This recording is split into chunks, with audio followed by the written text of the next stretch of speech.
What's up guys, Sal here. So it's no secret that Sony's mobile division is struggling. Sony's recently published earnings report shows what happens when a company has no clue what to do in the smartphone market.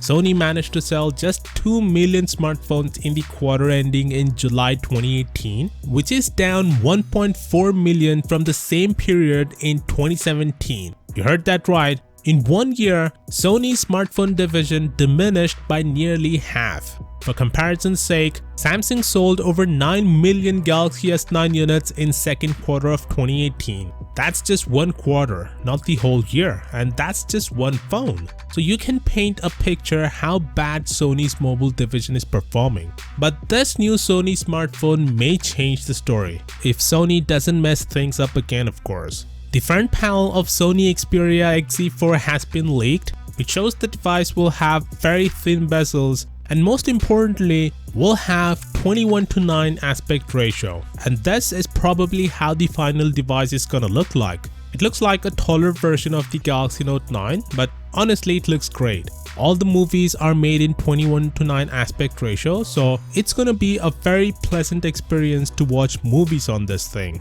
Yes, it's gonna make the device longer, but honestly I personally don't mind that. Of course, that being said, is this gonna put Sony back into the game?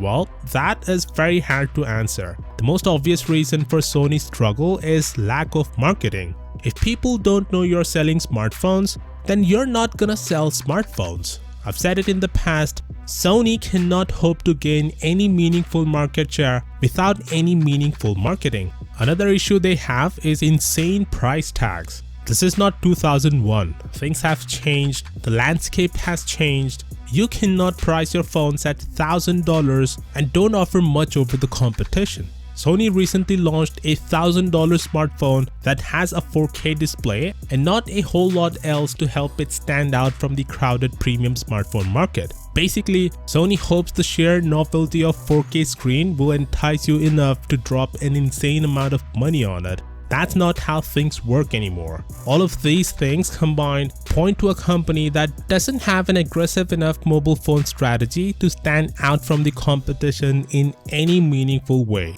Listen, I don't dislike Sony, I just want the company to succeed, and right now I see it making a lot of bad choices that don't make much sense. If Sony can start lowering the prices of its flagships, start adopting industry trends quicker, and maybe take some more risks, the company's smartphone business won't be in as dire shape as it is now. Let's hope they don't repeat the same mistakes with this phone. It really has the potential, it just needs a better marketing and a reasonable price tag. Of course, with that being said, do let me know your thoughts on this device in the comments down below, and as always, I'll see you all tomorrow. Peace out.